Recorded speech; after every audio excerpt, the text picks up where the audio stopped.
Wait. O sige, mag-ready ka na. Say ready. Ready. Alright, hello guys. So, you're here at my dad's clinic. And I think this is one of the very last time that we'll be here together. And it's been a while. So, we would like to invite everyone to get to know how the clinic started, how everything started with my dad's profession, and how this place sustained our life, how we went through growing up. So that we have a few questions, and I hope that you can answer some of them so that everyone would know about the clinic, the history of the clinic, and I guess how it would be ending soon. So tell us a story about how you started working as a professional dentist. Good morning po. Pwede can I speak Tagalog? You Please, can okay. Sure that. Mahirap ako mag-English, di ako basta.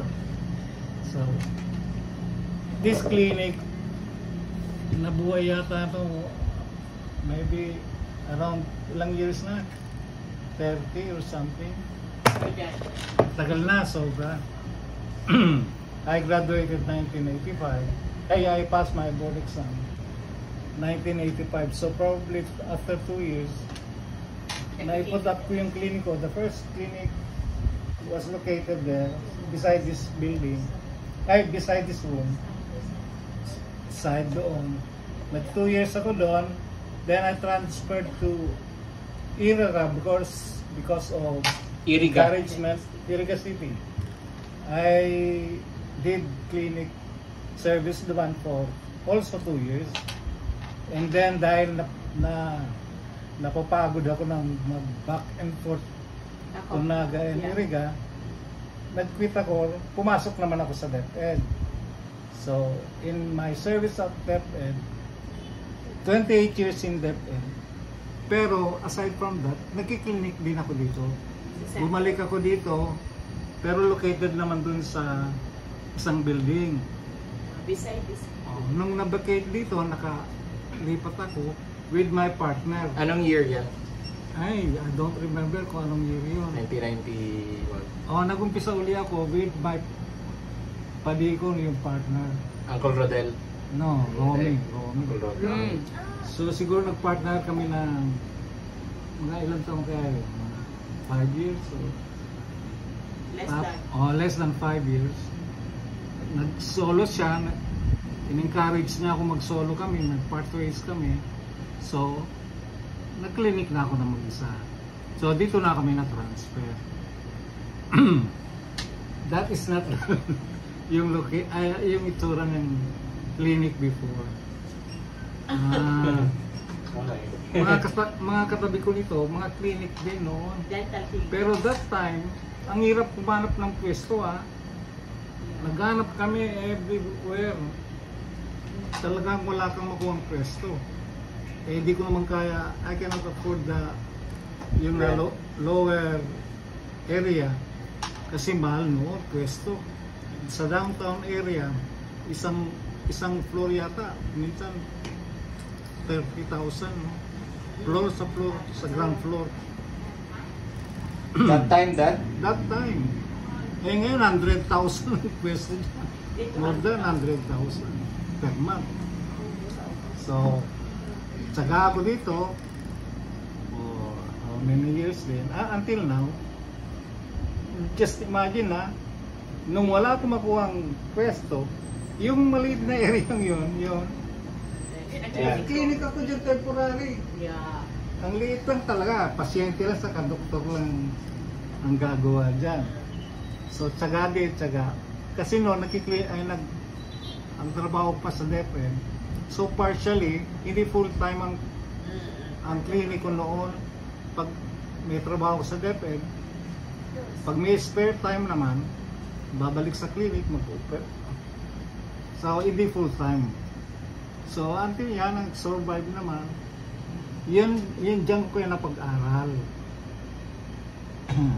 I don't ask favor sa iba. Ha? I took loans, pero konti-konti lang naman. Nagpapagawa pa ako ng bahay namin.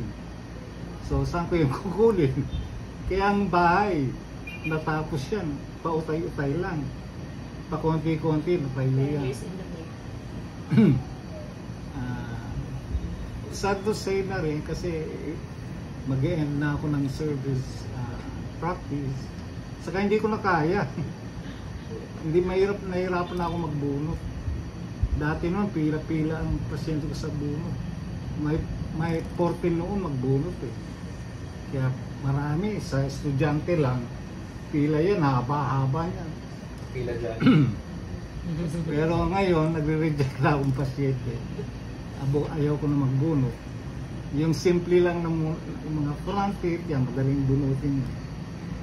Saka marami na ako rin i-reject sa ortho. Hindi na ako nag-ortho kasi hindi ko na nakita. Pero pasalamat din ako na in spite na mapagod dahil sa DepEd, dahil sa clinic, na i-survive ko kayo. Although walang lavish. No lavish life, ha? Frugal talaga ang buhay. Kaya hanggang ngayon, dala-dala ko na. So, kaya dapat ano din kayo magtipid para. Kasi inuuna ko yung mga priorities ko. Kung sad to say na rin, kasi nag-feel ko rin na mahalagang clinic talaga. Diyan ko lahat kinuha ang income sa, pati na sa DepEd. Kaya, mahirap man sabihin na papahinga na muna sa practice. Anyway, marami na rin man ako na servisyon. Siguro that's enough so that I can relax naman. Ay, gusto ko mag-fishing, gusto ko rin. Pero hindi ako mahilig mag-travel. Gusto ko lang sa bahay. Siguro kung papala rin na makatravel. Pero kasama si Jing, hindi pwedeng wala siya. Yan lang ang for life partner ko. Lahat ng gagawin ko, parati siyang inuuna. Secretary. Siyang may gawa lahat. Mataram ka siya. So, sa clinic ko, Ay, na-break mo na si Don. kaya ayoko magsalita eh. Ay, decision niya.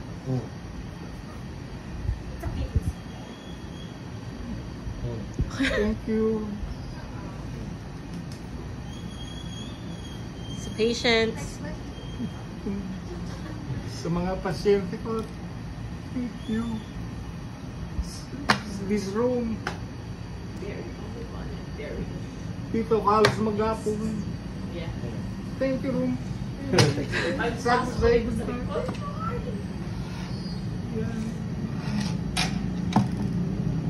Ano? May question ka pa? Salamat sa lahat. Sa mga kids ko na dyan, sa mga promotor nito, program na to. Thank you. Sa mga manugang, sa mga, oh, you can call me now, Daddy. Wow! Daddy! Hello, Daddy. Okay, PJ, ano na? Thank you very May much. question ka pa? Papataraman mo si Ma'am. Thanks, Dad. Of course, No. we the kids appreciate all the effort and the hardship that you went through, and everything else that comes after will take care of you. You're going to be taken care of. Take care of us and everyone else, I guess, here. So, thanks, Dad. Now, I guess we would like to hear a message coming from our mom, because she's the partner, she's the assistant, she's the mother, she's the manager, the bookkeeper, and everything. Pharmacist. Pharmacist, Assistant the doctora. special The assistant, dentist. dental assistant, everything. Go, Ma. Short message to Dad and the clinic and everyone.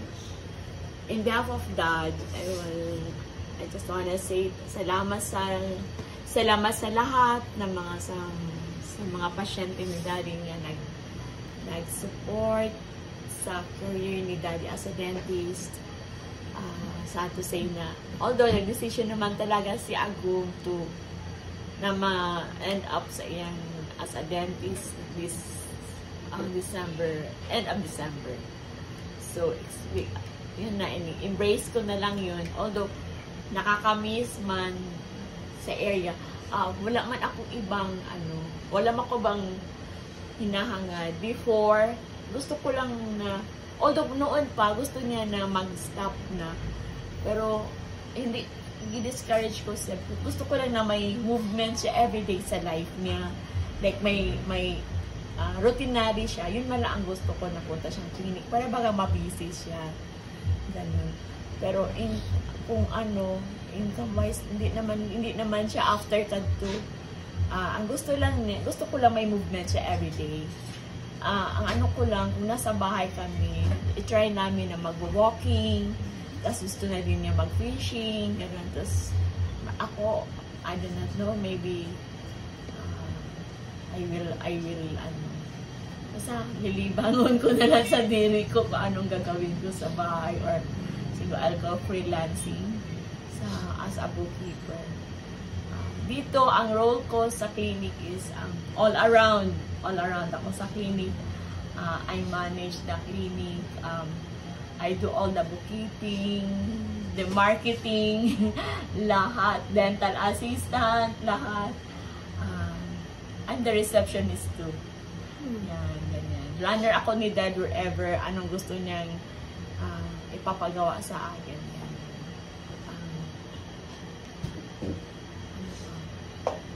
So, nakakamiss naman. Although, yun naman talaga ang routine work ko. Pero, it's alright.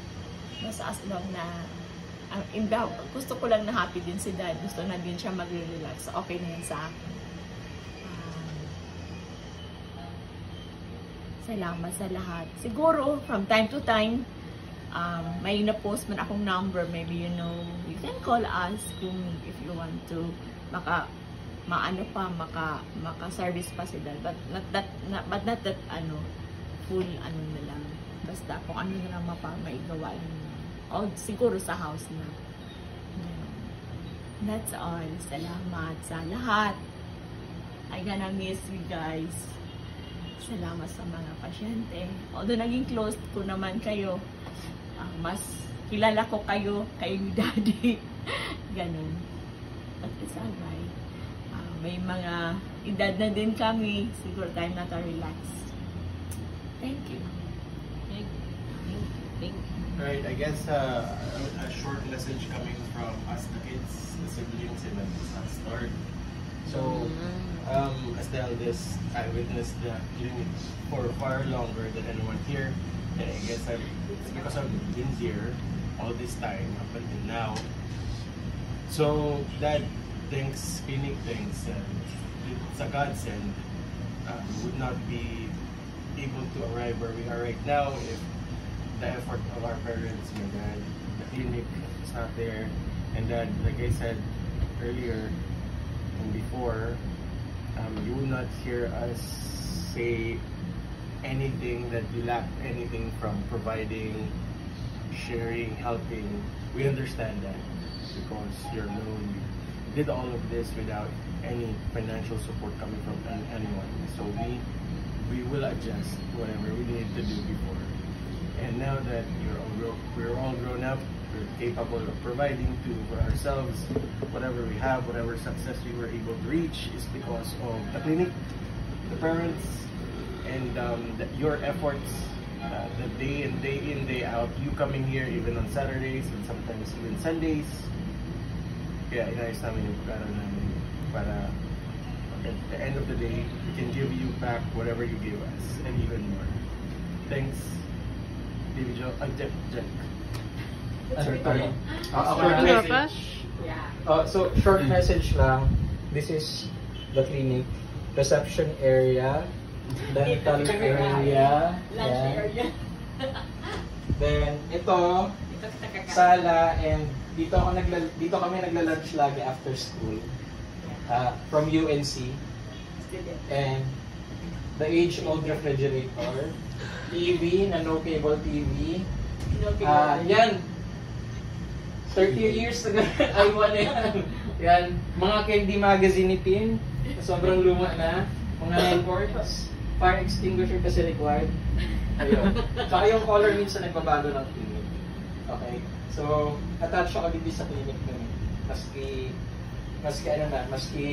medyo naluluma na ang clinic, pero ano siya, comfortable place siya sa way. And syempre, thankful kami ko sa clinic. At saka mga sculptures ni Dad. Every time may sculpture si Dad made from plaster of Paris. Yeah. So, madami dyan. Dami. Pati itong bold na. Nawala na si bold na. Nabasag. Yung naked girl. Ayun, so, ng clinic may simple lang pero magayon. Okay. So, yun lang to. Thank you, Dad. Thank you, Ma. Nabuhay ka ulit eh. Ay, baba ka na. Wala na, sinabi nyo na lahat eh. Thank you na lang. Kasi, lahat naman kami attached dito. Dito kami lumaki. So, thank you, Daddy, for the hard work, and Mommy, na everyday talaga, nasa clinic. Pag brown out sa bahay, nasa clinic. Work na din lang, di ba? Pag andito na din lang. Madami yun eh. Madaming may gusto kay Daddy na nasa dentist. At madami kaming friends na dito na din pumupunta. Parents. Kasi, hindi lang good service. Parang family talaga dito. Lahat na kakilala ko, gusto na si Mami Kachika. Ganun. So, thankful ako. Thankful nagpag-aral kami lahat, napagtapos. And, ayun, lahat naman kami successful na somehow. So, we know it's time to move on. It's time for another chapter. Thank you, please.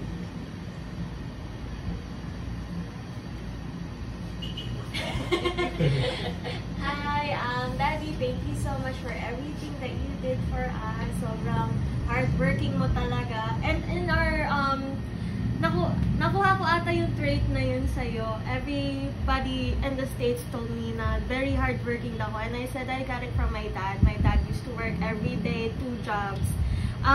Yung clinic for me, tambayan ko talaga siya. Pag bored ako sa bahay, wala akong ka-playmate. Dito ako kay Daddy. And also, when Daddy goes to his office sa DepEd, kasama din ako, mag-watch ako ng games sa labas. Yan, very memorable sa akin ng clinic. I always wanna go here every time I visit Naga. Yan, tulad ng sabi ni Kuya, dito ako kumakain. Dito din ako natutulog after school. Kasi half day lang yung school ko before eh. Tapos okay lang sa mga patients na nakahiga ako. Nursery naman ako nun eh. Yan, tapos wala. Thank you, Ma, for everything you did. For taking care of Daddy also. And it's our turn na to give back to you. I don't wanna see you struggle anymore. Alam ko napakahirap yung ginagawa niyo everyday. Yeah, we wanted you to enjoy your life. And Host, bro. Bro, hindi nakikita si bro eh. Alright, I'm just trying to remember the last feeling of sitting down in the dental chair. I've been going there and sitting down in that dental chair being treated by the best dentist that I had. Dagi mo talaga ako. Because he's the only one. Para libre. But I guess that's it. For those that are thinking, looking for dental support, like what Mom said, kung may time, pwede naman kayo lumapit kay Daddy for advice. It's the best dentist. 30 years. You can really have that experience. That's something that you can just hire off the street. And for those that are looking to go here, kung maabutan nyo pang bukas, good for you. You will be the last patient. But for those na pag naabutan nyo sa rato, it's because our dad retired. He needs to rest. Kaya naman. Enjoy na ang susunod kasi tapos na kami lahat. And I'm just very happy that everyone did everything that they could to also reciprocate the efforts of the parents, the clinic, and the family. Very proud of my siblings and my parents. Dad, final message. Pasugin mo Dad. Thank you sa lahat sa kids. Yung daddy naman akong pagsalita. Dad, pasugin mo Dad. Ay. Too emotional, hard to speak. So thank you guys. Thank you. Thank you. Thank you. Pa-picture. Picture. Stop na, then you picture na.